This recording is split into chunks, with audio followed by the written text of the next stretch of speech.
So this leaves me the great pleasure, which I've had for 14 years, every year, to introduce David. And the pleasure is not just because he's always such a pleasure to listen to. It's because he's such a wonderful person and my close friend. Oh, thank you, dear. And David, as you know, co-founded the section with me and Martin. And he was the foundation chair. I was the secretary and Martin was the treasurer. Yes, that's right.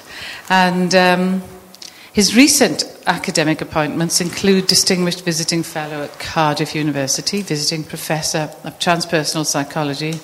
Was Visiting Professor at Liverpool John Moores. No, because still. Oh, you still are? Yeah. Right. That's because their transpersonal course, sadly, due to these awful cuts, is being axed. Fellow of the British Psychological Society, author of about 44 books. We have to update this every year because he writes several, and it's always 2 or 3 more every year. And between them all, they've been translated into 26 languages, including best-selling titles such as The Meditator's Handbook and The Secret Language of Symbols, Psychology, Religion and Spirituality, Teaching Meditation to Children. That's a particularly good one that I was co-author of. That's a joke. It's not anywhere near as good as most of his other books, my bit. And another book called Is There an Afterlife? That was a joint winner of the Scientific and Medical Network Book Prize.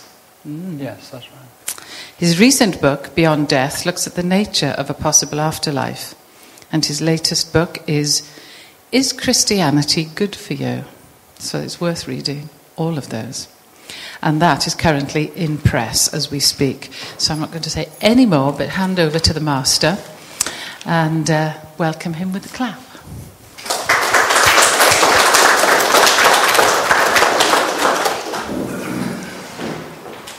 Well, thank you very much, Ingrid. I'm not sure whether I'm really the master or his emissary, because particularly reading Ian's book and listening to him yesterday always makes me recognise to what extent I get caught up in left brain stuff, and to what extent, in fact, in meditation and so on, I try and still the insane chatter of my left brain, which seems to think it knows everything and can organise everything, and that always leads to a tremendous sense of inadequacy when I realise I can't do those things. I can't organise everything.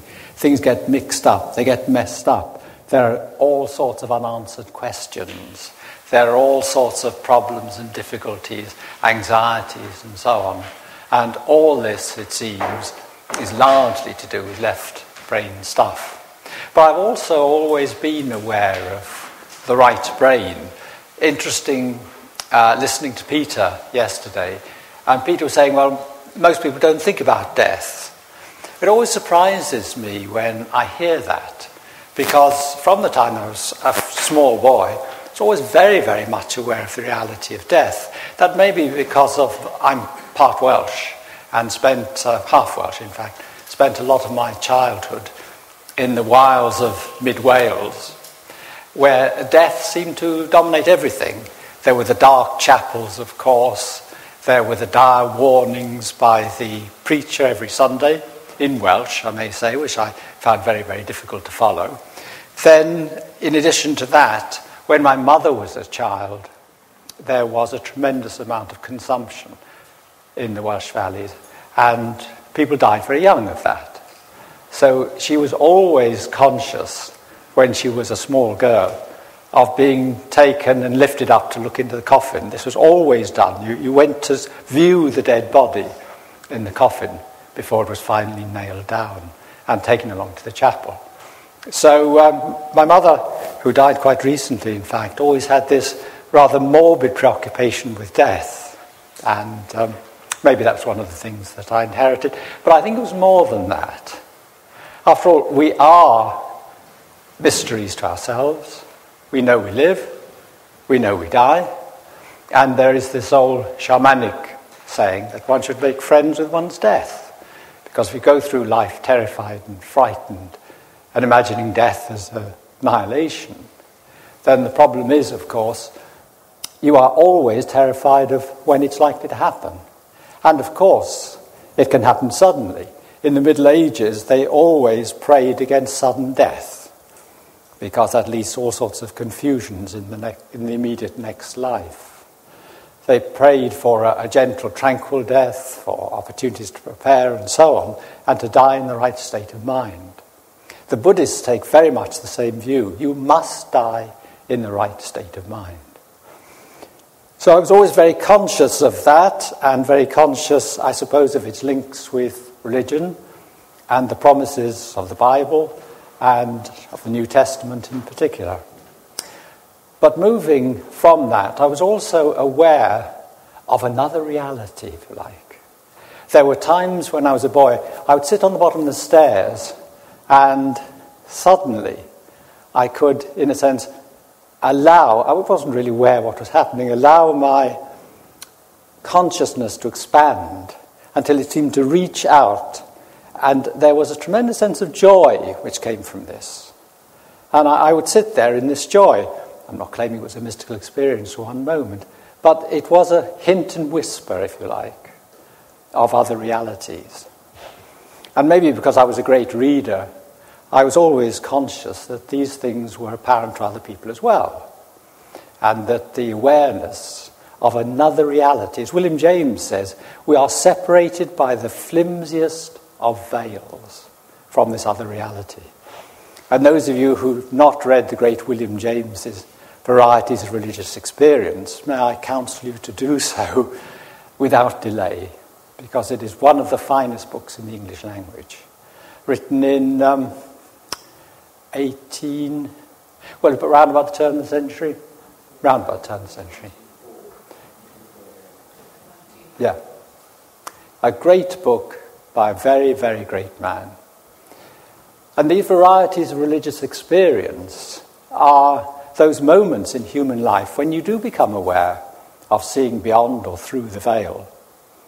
And the more you read about this, the more you're interested in it, the more it makes sense to you. I suppose that was another thing for me in boyhood. It always made sense. I can't remember a time when it didn't make sense. When I was still in primary school, I'd read the Gospels and so on, and they always made sense. I'd even struggled through Pilgrim's Progress when I was about 10 years old. But these things always made sense. It seemed so obvious, so real, so clear. And mysticism, which is my topic today, is very much that kind of experience taken even further. It's sometimes described as the direct experience of God. The direct experience of God means that once you've had that direct experience, you no longer believe, you know, you absolutely know, because you've been there. And that knowledge remains with you throughout life, never changes. I would not claim for one moment that I've had great mystical experiences, but I have had experiences, I'm thinking particularly of one, that totally changed things. Totally, in a moment, changed things. And that realization has never left me. And other experiences as well have had that effect of a turning around in the deepest seat of consciousness, as some of the mystics have described it. You are changed as a person. You're never the same again. You can never look at life in the same way. In some ways, I suppose, people might say, well, yes, but doesn't that mean that you lose contact with material reality, with the physical world? No, it doesn't mean that. It means you see it in a different way, or you see things in a different way. You see this life in a different way. Instead of a short period between the cradle and the grave, you see it as part of a tremendous eternal journey. This is an interlude. This is an episode. This is an installment of that long journey. And this is one of the things that led me as well for 30 years to study Buddhism and Eastern religions, going to many places in the world, sitting with many very advanced holy men, learning from them and recognizing the similarities that ran through all these traditions. Effectively, they tended to be saying the same thing, although they were using different languages, and the language was very culturally embedded. And I will return to that as we go along. So, mysticism, the more that one studies it, this direct experience of God, although the Buddhists wouldn't call it God, this direct experience of God is the center of all spiritual traditions. We know nowadays, of course, the rampant, skeptical atheists like Dawkins, constantly challenging religion. He can even be defeated fairly easily on intellectual grounds, but he never goes beyond the intellectual grounds anyway. He never looks at mysticism, which is the basis of all religions. Mysticism, that direct experience of God, is the introduction of a religion, because the mystic knows what he or she has experienced and wants to try and share it with others. And so the mystics have in fact struggled to give voice to insights and experiences which really lie beyond language. So it's the basis of all religion. And there is always the sense in mysticism of being given access to profound spiritual truths, often that you can't put into words, but you know that they're there. You know that reality is there. Let's have a look at some of the common features of mysticism. A pervading vision of light. Now, that is almost invariable in really profound mystical experiences, just as it is in near-death, or some near-death experiences. And in Buddhism, they talk about the clear light of bliss. And the teaching on death and dying in Buddhism is that as you die, you're given an opportunity of seeing this clear light. And if you can identify with it and allow yourself to go with it and not to be distracted by all the many distractions which you find in the early stages of the afterlife, if you are not distracted by them, then you can achieve release from the cycle of becoming. In other words, you're not going to get carried round the wheel and come back here and reincarnate for another life. Many people, most people, vast majority, miss the opportunity of the first clear light. And in Buddhism, we're told then that there are lesser lights that you can then pick up on. And although they're not this moment of total liberation, nevertheless, they can lead to a very propitious rebirth. But most people miss those also and just end up willy-nilly on the wheel of becoming and are brought back here for another life. Then there's this oceanic feeling that all reality is one. I'll say more about that as we go along. But the individual is part of this divine unity, and that is often interpreted as meaning that individuality ends. That's the finish. We're all one. There is no separate individuality. No, there is, in a sense, no God who is separate and distinct from us. We're all part, or indeed, we're all the same in essence.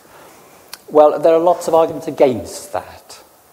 And some of those I think I'll have time to rehearse as we go along.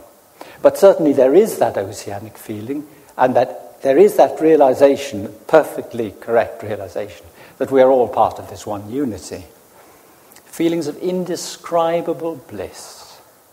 The mystic goes beyond normal human sentiment and experiences what is perhaps our real nature, our blissful, real, liberated, open nature. A sense of eternity that embraces all things. There is the recognition, not just the idea, but the true recognition that one is eternal and that death itself has no meaning if one sees it as bringing one's existence to an end.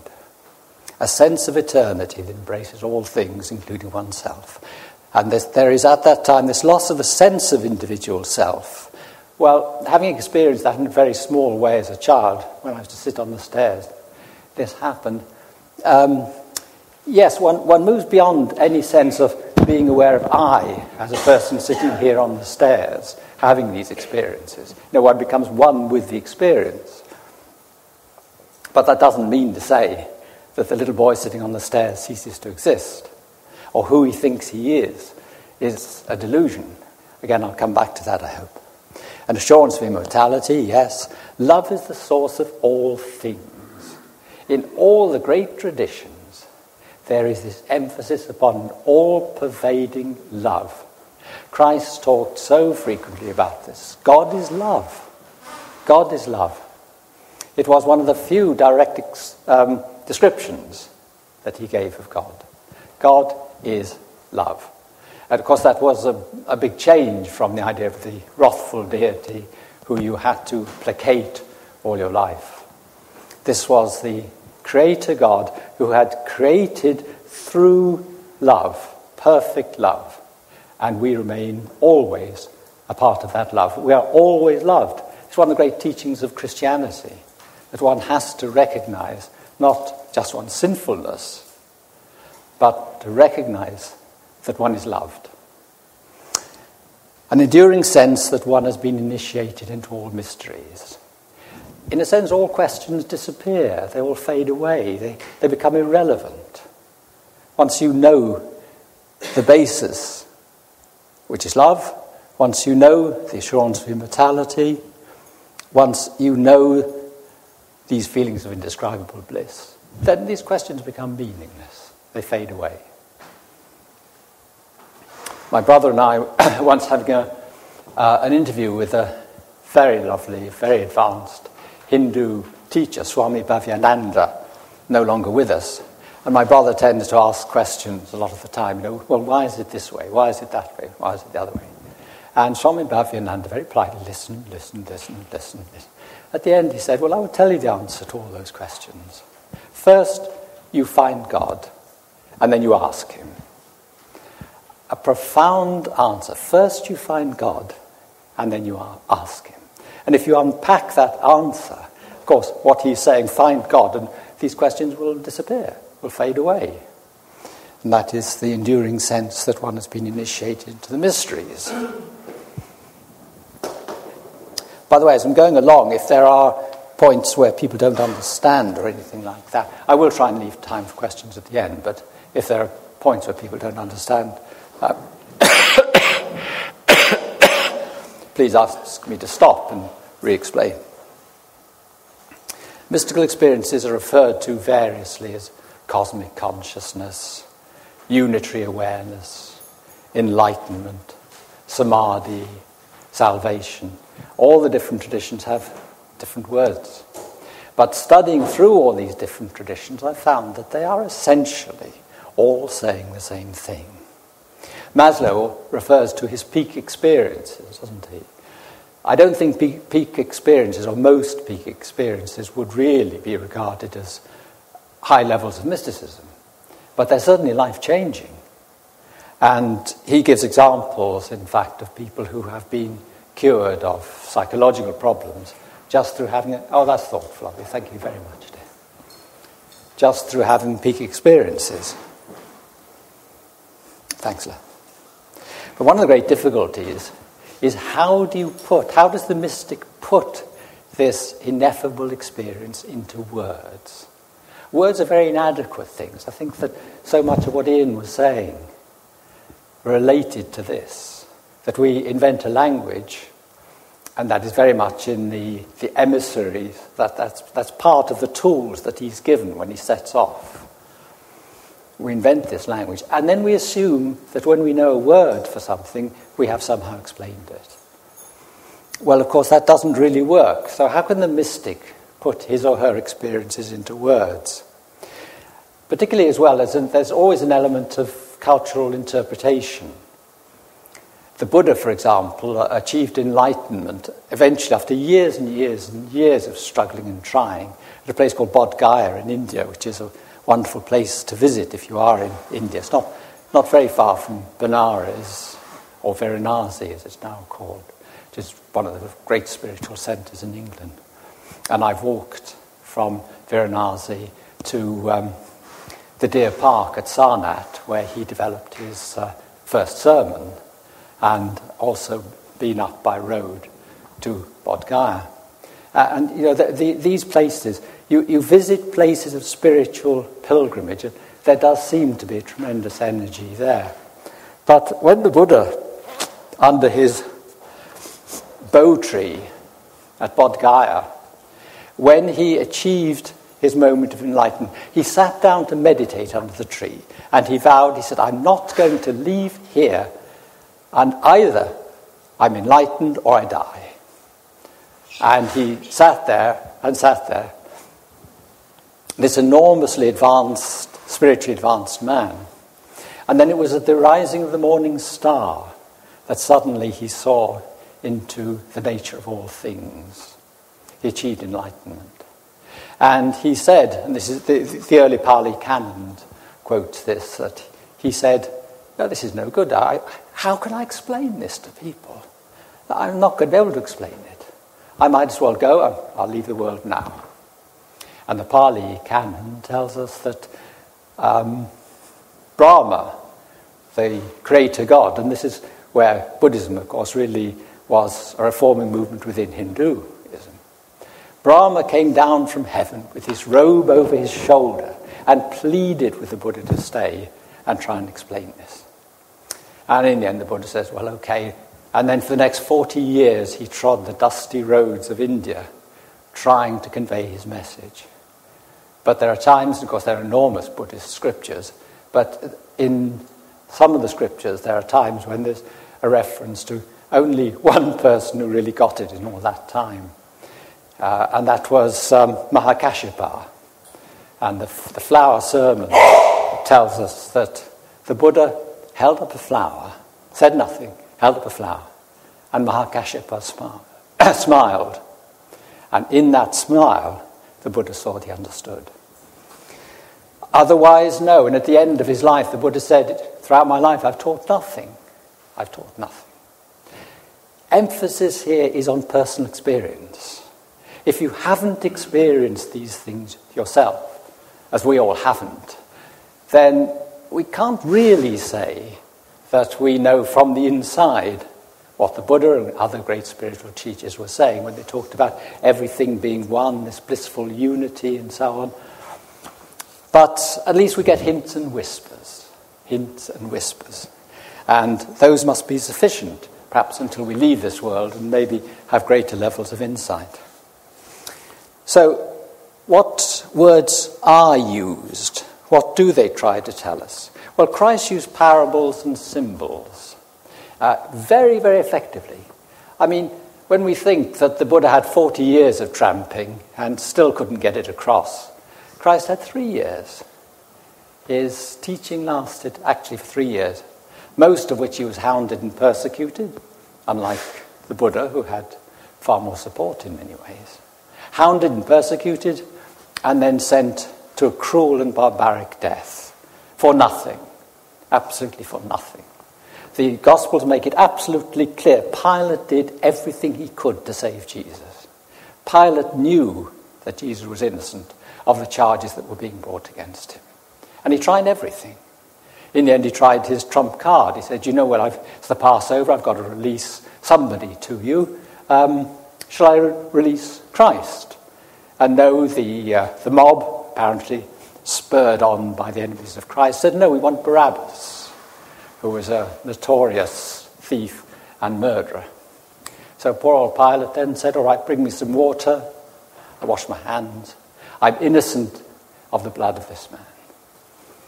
So Christ used symbols and parables in his 3 years, and very effective they are in conveying something of this message. He also used one of the most powerful symbols when he referred to God as our Heavenly Father. And Father is a wonderful symbol of authority, love, guidance, care, creation, all those things. Even if we didn't have a good relationship with our Father, that symbol is still deeply embedded within us. So to use that as a metaphor for God, instead of the idea of a wrathful deity, forever demanding this, that, or the other of his people, was very effective, and of course is still with us. These truths can also sometimes be conveyed through the arts. Mozart, for example, said he heard his music. He just heard it. All he had to do was write it down. John Tavener, a modern composer who's written some beautiful spiritual music, says very much the same thing. The great pianist, John Lill, actually says when he's playing, he's often out of his body. And he's aware of himself saying there, but he's been taken out of his body in order perhaps that the left brain should get out of the way and actually allow all this to come through the right brain, through the master, rather than through his emissary. These truths can also sometimes be sensed in nature. Wordsworth's nature mysticism. Wordsworth just had to be out into the country, and he saw this glory, this majesty, this mystery behind every living thing. Well, what do these experiences imply? And I'm going to give some examples of mystical experience in a moment. But what do they imply for our worldview? Firstly, that there's another dimension to reality. We are locked into a small, tiny segment of reality, which in any case we misinterpret. We don't understand it properly. The Buddha always spoke of emptiness, that things are intrinsically empty, and that does agree very well with modern science, which talks about, of course, the insubstantiality of matter. Secondly, the dimension is open to human experience here and now. So although we live in this narrow segment, we can broaden it. We can see through the prison walls. We can see through the veil, as William James called it, that separates us from these other realities. And when we return from these other realities, we are changed, because now we understand. Now we know, whereas previously perhaps we'd only believed or hoped.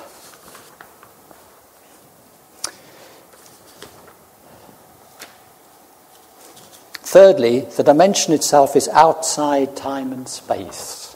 Time and space, or our concepts of time and space, are part of this narrow dimension in which we live. But moving outside that dimension, we realize that we go beyond time and space. So much of what Peter was talking about with his near-death experiences and so on, in these near-death experiences, there is that same realization sometimes of being beyond time and space. And I've been involved, as one or two others of you, Chris particularly, for many years in parapsychological research. And we know from that one of the only ways of explaining how these extraordinary things like, to use the old terms, telepathy, clairvoyance, and so on can happen, is that a part of us can operate outside time and space. And the same is true of out-of-body experiences, where one apparently moves out into another dimension, which is beyond time and space. Well, the mystics all went beyond time and space. That is the nature of mystical experience. There is this timelessness. Ramakrishna would often stay in a mystical state for hours and hours and hours. Other people might only be in it fleetingly, and yet it may seem like a lifetime. The concept of time changes. And fourthly, man is more than his physical being. Man is more than his physical being. We are more than the physical body. The physical body is born, it ages, it suffers, it dies. But we are more than that. And the mystics have directly experienced what that more means. Let's have a look at some examples of mystical experience. This is Christian mystical experiences. This is a Christian monk, Brother Mandus.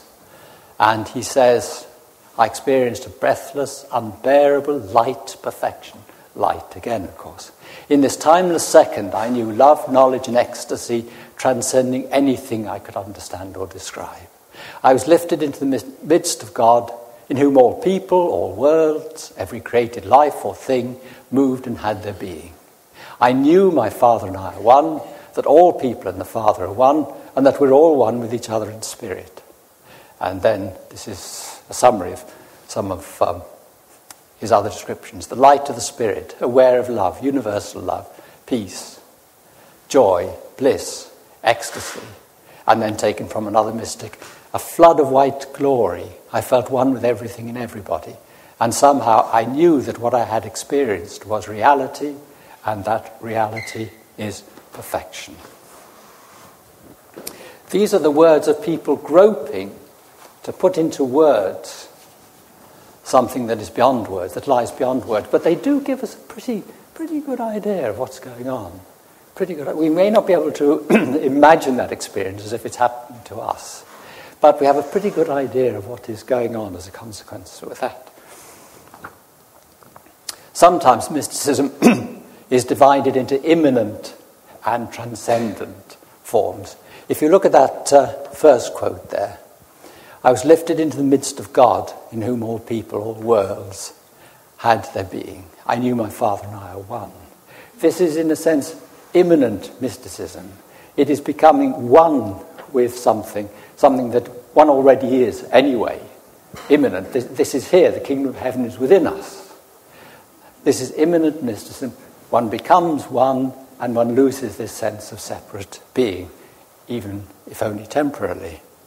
The other form is transcendent mysticism, where one is aware of, in a sense, contemplating the divine, contemplating God the Father, whatever terms one wants to use.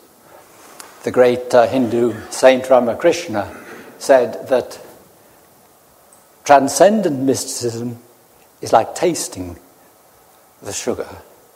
Immanent mysticism is like becoming the sugar.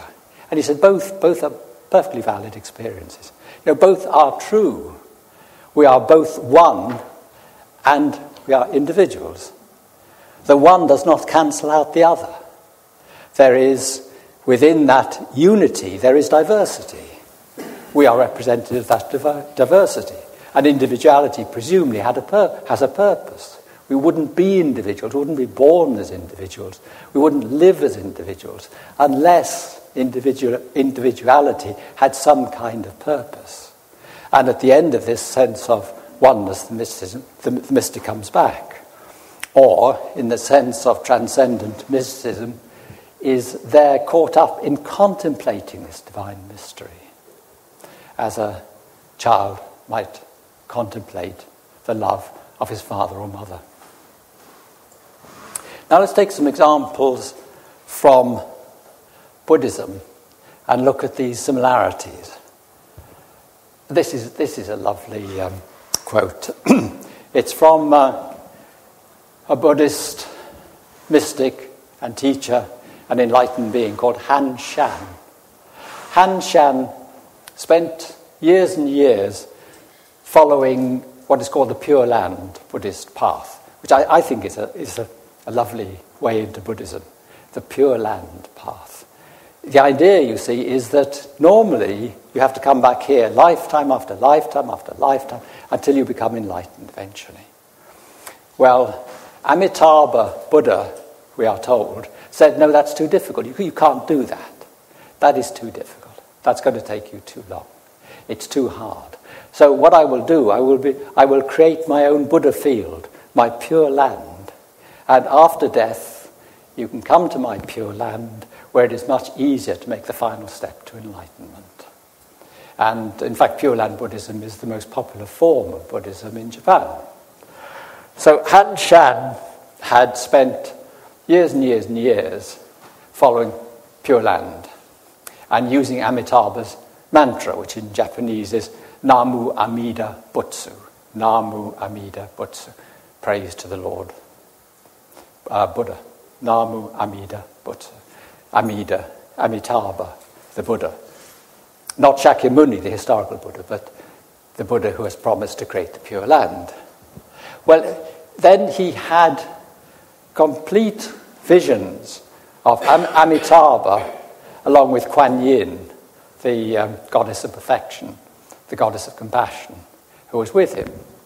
And he was obviously delighted to have this experience, especially as Amitabha said to him, right, I promise you have achieved the Pure Land. When you die, I will greet you in my Pure Land. I'm sure that would be enough, and more than enough for most of us. But Han Shan said, no, I want enlightenment now. I don't want to wait any longer. So he didn't know what the next step might be. And one day he met a hermit who said to him, what is your mantra? And he said, Namu Amida Butsu, calling upon the name of the Buddha. Now, said the hermit, try asking yourself, who is it who is calling the Buddha's name? Who is it? Who is it? This is one of these basic koans, who am I? Who am I? Who is it who's calling the Buddha's name? And Han Shan then took up that practice, and this is what happened. He refers to himself in the third person here. His body and mind disappeared and were replaced by great brightness. Again, we get that clear light. Spheric and full, clear and still, like a huge round mirror containing all mountains, rivers, and the great earth. Thereafter, he noticed a still serenity inside and outside his body, and met no more hindrances of sound and forms. In fact, sounds and forms, part of the illusory nature of the apparent material world. And that was no longer a hindrance to me. He had passed beyond that. I think it's absolutely lovely. This great brightness, like a huge round mirror containing all the mountains, rivers, and the great earth. And subsequently, Han Shan found a verse in the Surangama Sutra that described the state as he had experienced it. And the verse is, "In utter purity, the bright light pervades all, with its shining stillness enfolding the great void. Worldly things, when closely looked at, are but illusions seen in dreams." Enlightenment is seeing into the real nature of things, where one sees this world of relative existence as often described as illusory, an illusion seen in dreams. The Hindus, of course, refer to it as Maya, which is illusion. This is illusion. We are living in a world of illusion. And modern science now will say exactly the same thing, as we all know, particularly from quantum physics. Well, it is illusory, but of course at the same time it is not. It is also real. If somebody throws a house brick at your head, it's no good saying, well, I know it's only an illusion, so I'm going to let it hit me because it won't hurt me. Of course it will. It probably will kill you. So it is reality, but it is not ultimate reality. It is a kind of projection, if you like, a kind of facsimile, a kind of reproduction at a much, much lower level of reality itself. And there's another lovely little verse which I'd also like to put up, because it shows that mysticism does not have to be confined to great scholars like Han Shan. Simple, ordinary people can have mystical experiences. And I have more to say about that as we go along, and I better watch the time. Chinyo was a little Buddhist nun. Humble, self-effacing. She'd spent her life carrying water, bringing logs, serving the monks. And one day she was carrying her pail of water, and the pail broke. And she achieved enlightenment in that moment. And she wrote this little poem. "This way and that, I tried to keep the pail together, hoping the weak bamboo would never break. Suddenly the bottom fell out. No more water, no more moon in the water, emptiness in my hand." What she'd seen there was the illusory nature of her false ego. And the bamboo pail is like her false ego. Throughout her life, she had been protecting this false ego, protecting this vulnerable, in some senses self-created, real, yes, but added to by all these excrescences that we pick up through life. She'd been trying to hold this together to sort of preserve herself psychologically as well, perhaps as physically. Suddenly, it all fell apart. And she sees that there is emptiness in my hand, and the emptiness there is a symbol for the whole of reality. You know, it's all there. We're all part of it. Therefore, we know it. We know reality because we are part of, or if you like, we are all of. I don't mind. I prefer part of, but we are part of reality. Therefore, we must know. You really do know who you are. When I was with a great friend and great scholar of mine, who is a very high-ranking Zen Buddhist, or Chan, the Chinese form of Buddhism. And we were talking about this koan, "Tell me who you are." And I said to him, "Well, I'd have to say I don't know." And he said, "But of course you know, because you are you." And in that moment, things became crystal clear. And the only response was total, we fell about laughing. You know, it was all simple, it was all so obvious. Where are you looking? You want to find yourself. Okay, but where are you looking? Stop looking, just be, and then you'll know. Going on from there, let's give... I won't put this up on the board, actually, because we're getting a little short of time. Jakob Boehm, a Christian mystic. These are examples of Christian mysticism that teach us something really very important. Jakob Boehm, who was a great mystic, a little shoemaker, and he achieved his enlightenment one day by a light shining on a bright object, which is very like a lot of the Buddhist experiences of enlightenment. Suddenly you see that, and then you know. And he talks of an inward ecstasy that enables the mystic to look into the principles and deepest foundation of things. Enables the mystic to look into the deepest principles and foundations of things. And John Ricebrook, another great mystic, reports that in the pure mystical vision, we are one life and one spirit with God. But, he stresses, this doesn't mean that the soul's identity is lost, or that God doesn't remain God, but that it is in the essential experience of love that we are one with him. It is in the essential experience of love that we are one with him.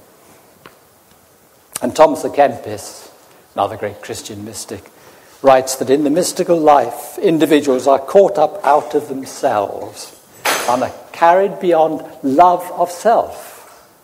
Now again, these are crucial teachings. They're carried beyond love of self. And if we talk about love, and we really try to unpack fully what we mean and what we experience by love, a lot of it is self-love. A lot of it is like little Chinyo, the Buddhist monk, trying to protect herself, so that in a loving relationship, when things go wrong, and we may be crying or very upset about it, who are we upset for? Well, we're upset for ourselves. So where was the selfless love? Let's say a partner has moved on to somebody who makes them happier than we could. And then this may destroy us. Why does it destroy us? Because of the self-love. If we really loved her or him, we would be delighted that they found somebody better than us. But I mean, we can't handle it. We can't handle it. It's beyond us. But there's a wonderful lesson there. Even if we can't handle it, we can see the lesson. Who am I crying for? Most tears are for oneself. One can become very emotional about something, but it is oneself that oh, poor little me. Look, oh gosh, why should I be treated like that? Instead of actually looking at the other person and seeing what is best for them. It fits in a lot with some of what Peter was saying yesterday. Well, the next question, of course, is why don't we all have these mystical experiences? Well, yeah, it's all very well hearing about these great men and women who had these extraordinary experiences of enlightenment. But why don't the rest of us have them? Now, why do we plod through this, in many ways, difficult world with all its many sufferings and challenges and so on? Not even, perhaps at times, certain where we're going, or even a clue of where we're going. Jung stressed, and I believe this is one of the most important things that a psychologist can bear in mind when working with others, that one of the most important things is finding meaning in life. Finding meaning in life. We know from research within Christianity that regular churchgoers live significantly longer than those who do not go to church. We know that they face death with much greater equanimity. We know that they deal with crippling illnesses with far greater equanimity. And why is this? Because, at least in part, they're losing that sense of me first. There's this awful emphasis in the modern world. You're seeing it all the time. When I was a boy, I was always taught, if you're referring to yourself and another person, you always say, Peter and I. You always put the other person first. Do you ever hear that now? No, me and my husband, or me and my wife. Me and Bob went down to... It's me first all the time. And even these simple little tricks of language are enormously important because they not only reflect the way we think, but they influence the way we think. Me first, me first. What about me? What about me? Well, Christianity, from the word go, if you look at Christ's life and sacrifice on the cross, it is not about me. It is about other people. A very difficult lesson to learn, but at least one to bear in mind all the time. Well, why don't we all have these experiences? Why don't we all have mystical experiences? Well, preconditions are said to include, and this looks pretty well impossible. It's okay if you spend a life as a hermit or in a monastery, perhaps. But how to live one's ordinary life in a world dominated by me first? Total commitment to the spiritual path. So that would determine the path that one takes in life, the work that one does, the job, the profession, and so on. Long hours of prayer and meditation. I was talking to Peter last night about meditation. I mean, from when he was a young man, he meditates an hour a day, half an hour in the morning, half an hour in the evening. I find if I'm meditating an hour a day, I get psychic abilities develop.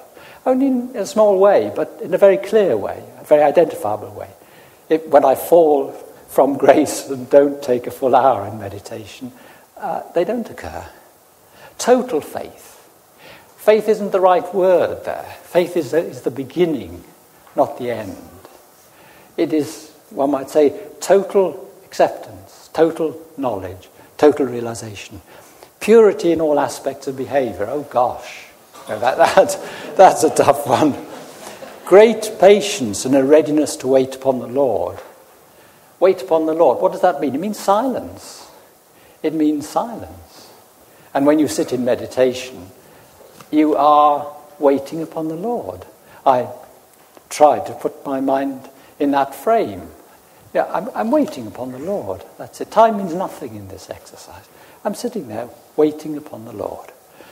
Great patience, abnegation of the self. As Christ said before going to this terrible death, which he could have got out of easily.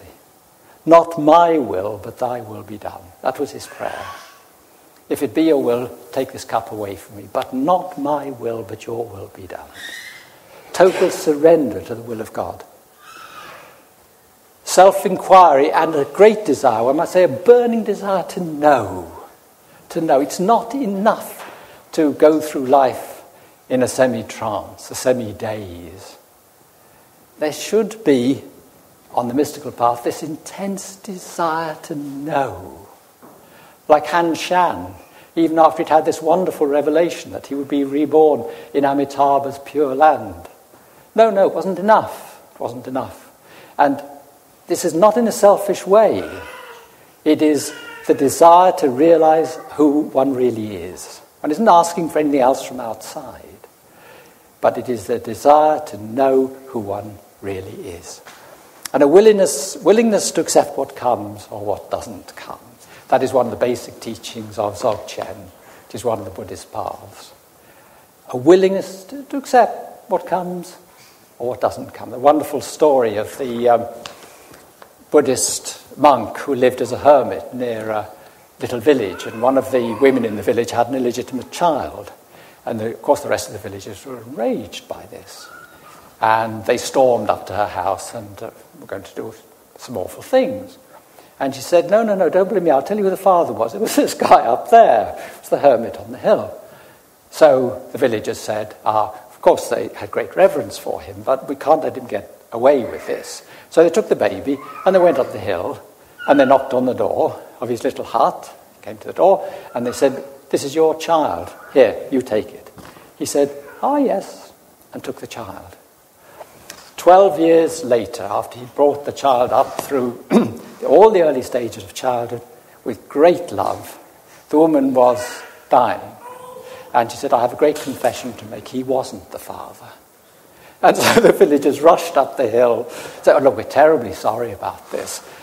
We'll take the child off your hands. He said, so? Even though for 12 years he'd lavished so much love on the child. The bond between himself and the child must have been so great. But he accepted that that's what comes or doesn't come, and that is the way to live life. Well, of course, the rest of us can't do that kind of thing.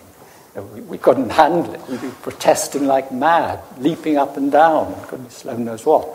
But the point is that those are, if you like, the perfections of behavior.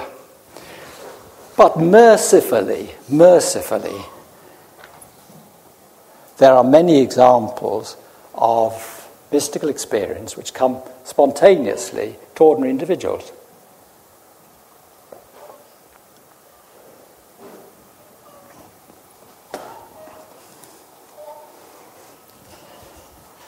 Let's take... I won't spend time on the first one, important as it might be, but it's too difficult. But for some mystics, it seems to be a natural state. And this is a lovely quote from Hildegard of Bingen, who is a great mystic. From my infancy until now, in the 70th year of my age, my soul has always beheld this light, and in it my soul soars to the firmament. So she has experienced a clear light from infancy. That's not limited by space, it's more brilliant than the radiance of the sun. And when I see it, all pain and sadness is lifted from me, and I seem a simple girl again, and an old woman no more. In other words, it takes her outside time and her aging body. But she had been given this gift naturally. From her infancy upwards, I saw this clear light. And for the rest of us who go through life without ever seeing it, we can only be glad that there are people like Hildegard of Bingen who are perhaps far more worthy of experiencing it than we will ever be. Ordinary people, however, do have mystical type experiences. This is some research that was done a few years back at the Religious Experience Research Unit, now based at Lampeter University. 27%, these percentages add up to more than 100 because, of course, many of these people had more than one of these experiences. 20% an awareness of God's presence. 25% receiving help in response to prayer. 22% experiencing a spiritual presence. 18% experiencing the presence of the deceased. Now that is very, very important. We know from other research that up to 40% of people have some kind of contact with a deceased spouse, husband or wife or partner. But 18% here actually experiencing the presence of the deceased. They either see them or they are very, very aware of them being there. I know, David, you've had this sort of experience, and probably others here have had this experience. They either see them or they hear them. A friend of mine, whose mother died a while back, she said to me, I was standing at the kitchen sink washing the dishes, and suddenly my mother was standing beside me, broad daylight. And we just chatted. And this is one of the interesting things, that in most people's cases, it's as if there is a slip in reality. They're not surprised to see the person. They very rarely, I've never met an example of this sort of experience, where they've asked them, what's your life like? What do you do all the time? Can you tell me things about the next world that might help me? No, they talk about ordinary things. You know, how's the family? It's that kind of thing. And so she said... we had a conversation, standing at the kitchen sink, and then suddenly she disappeared. And this woman is not at all the kind of person who would be imagining things. Very, very down-to-earth, very straight, very honest, and very clear-minded person. 16% report a sense of the spiritual in the natural world. Yeah, some of that's nature mysticism, isn't it? You go out into the... We were talking to Ian about this yesterday, that many people grow through their lives without ever experiencing the natural world. Everywhere they look is man-made. Everywhere they look. Particularly if they live in a city. Even the ground under their feet is all concreted over. How on earth can one be in touch with nature, living in an environment like that? And without being in touch with nature, how can we be in touch with ourselves? Because we are part of nature. So we are cutting ourselves off from our roots, in effect. let's just give. This is, these are ordinary people who experienced light, gathered up into a light of glory, the entrance into the kingdom of heaven, radiant white light, the light of the Spirit, a breathless, unbearable light perfection. And then another one for months afterwards, I seemed to walk on air. Had I been suffering from the worst mental or physical disease, in that light, I should instantly have been made whole. These are ordinary people, and the experiences that they're talking about there often came totally unexpectedly, totally spontaneously. The only time perhaps in their lives they'd had an experience of that sort. And this is a really wonderful, beautiful quote. Buck was a Canadian psychiatrist, and as a consequence of this experience, he coined the term cosmic consciousness and wrote a book about it, from where the quotation comes. And if my memory serves me correct, and I'm pretty certain it does, he was sitting in the back of a car when this happened. I think it was a taxi. Sitting in the back. And he beheld a breathless, unbearable light perfection. Notice yet again, light. In that timeless second, that movement outside then, time and space, I knew a love, knowledge, and ecstasy, transcending anything I could understand or describe. I was lifted into the midst of God, in whom all people, all worlds, every created life moved and had their being. I knew my Father and I are one, that all people and the Father are one, and that we're all one with each other in spirit. Extraordinary experience, and to come quite spontaneously. Buck, although a very thoughtful and concerned man, was not following any of those spiritual practices we looked at earlier. So it suddenly comes, why should it be given to one person? Look at St. Paul on the road to Damascus. St. Paul had been persecuting Christians. He was setting off to Damascus to do a lot more of this persecuting. He made a hobby of it. And I think he was probably paid to do so. And then he was struck down by this blinding white light. And in his case, it actually blinded him, didn't it? Which I think was done for symbolic reasons, because he was blind. But when he opened his eyes eventually, healed by a local Christian, everything was different.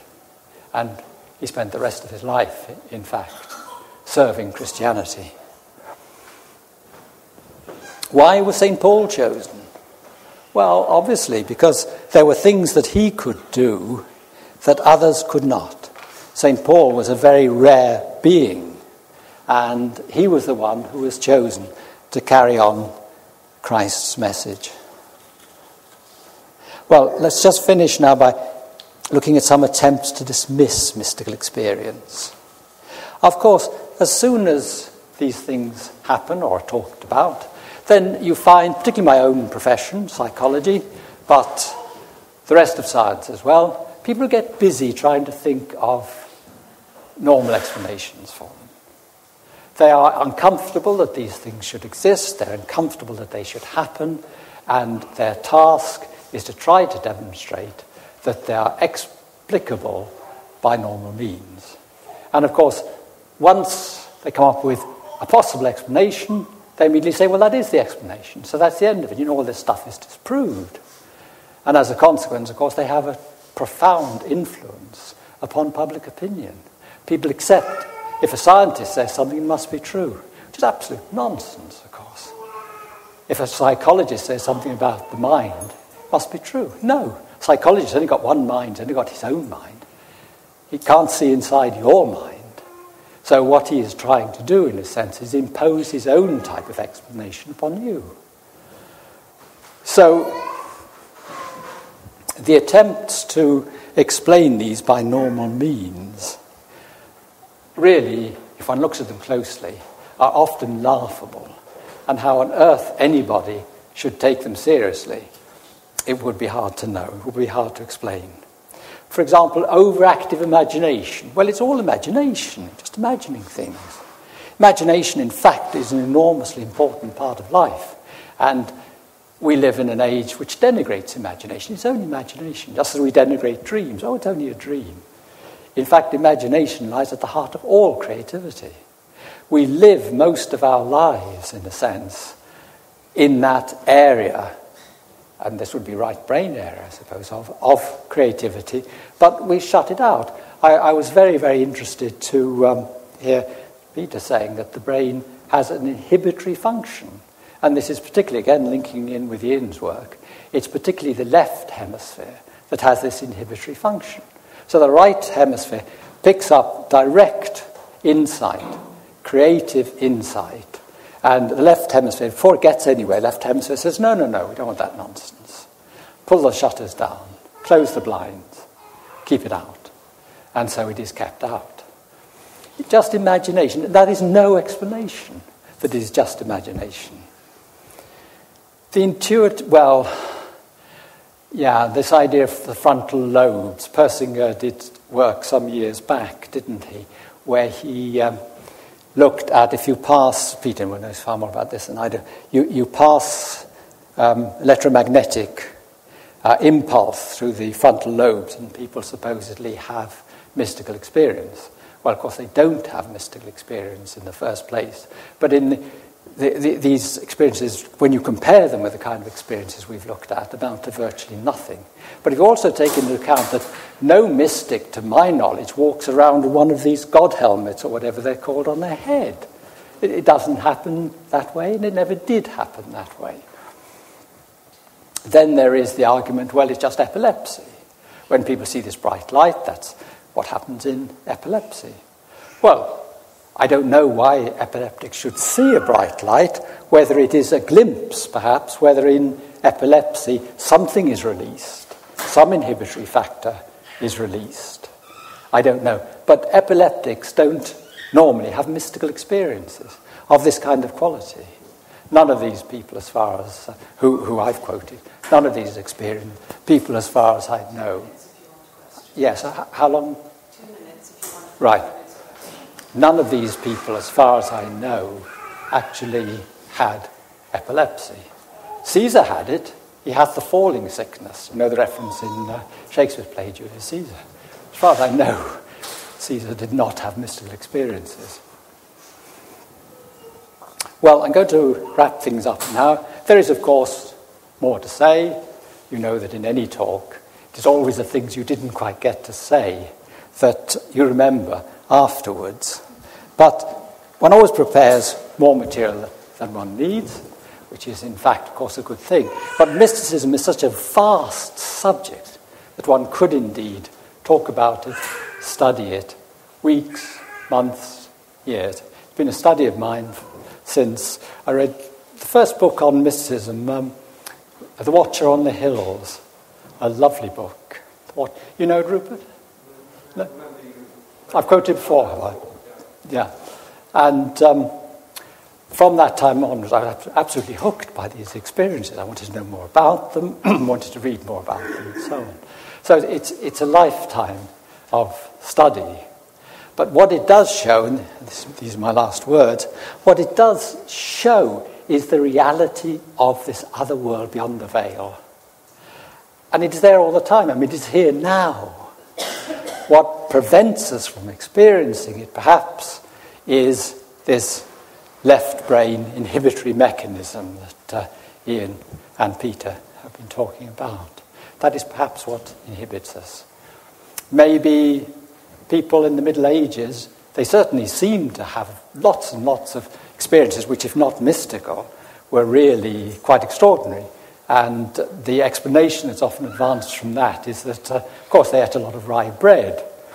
And in the winter, rye becomes infected with the ergot fungus, which is known to be an hallucinogen. And so they were all walking around half-stoned on rye bread. And that's why they had these experiences and so on. So there are always these attempts. The great mistake that we psychologists make is thinking we who have not had the experience know more about it than the person who has had it. And my starting point in this, as in parapsychology, when people are talking about paranormal experiences, sit and listen. Get them to tell you what they've experienced, rather than you forcing your own interpretation upon them. Right, let's pause there then, because that leaves us just a little time for questions.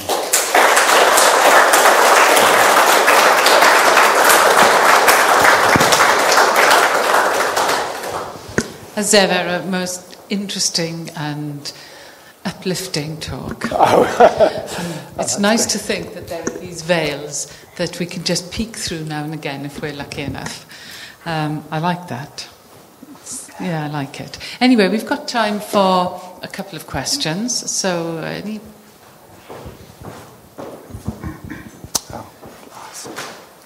I was very pleased to listen to this magnificent description of phenomenology of mystical experience. Any mystical experience interpreted through a personal structure.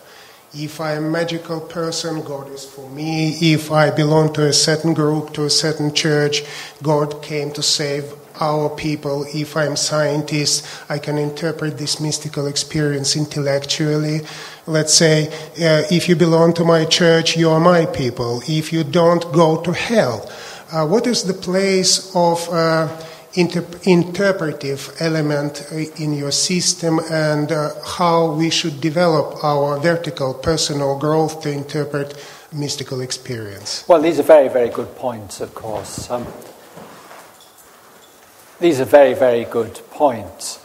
I did make some reference to cultural factors, and these are enormously important, but I also made some reference to a core of mystical experience that seems to run through all cultures, and those that I'm particularly familiar with, of course, Christianity, Buddhism, Hinduism, and Zen Buddhism.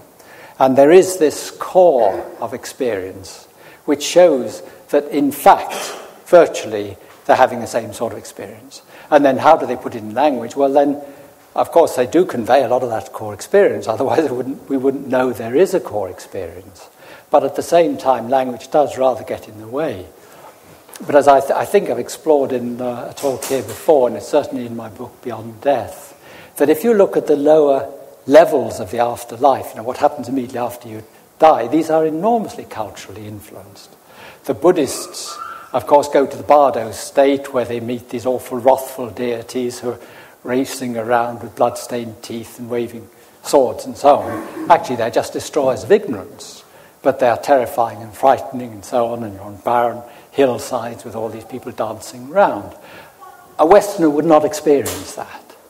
That's why there are great mistakes, let's say, in studying the Tibetan Book of the Dead, the Bardo Thodol, and imagining that that explains the experiences that a Westerner would have, any more than if a Tibetan Buddhist experienced coming after death to a Kentish village with white clapboard houses and a nice little church on the hill and so on. He would not be able to make sense of that either.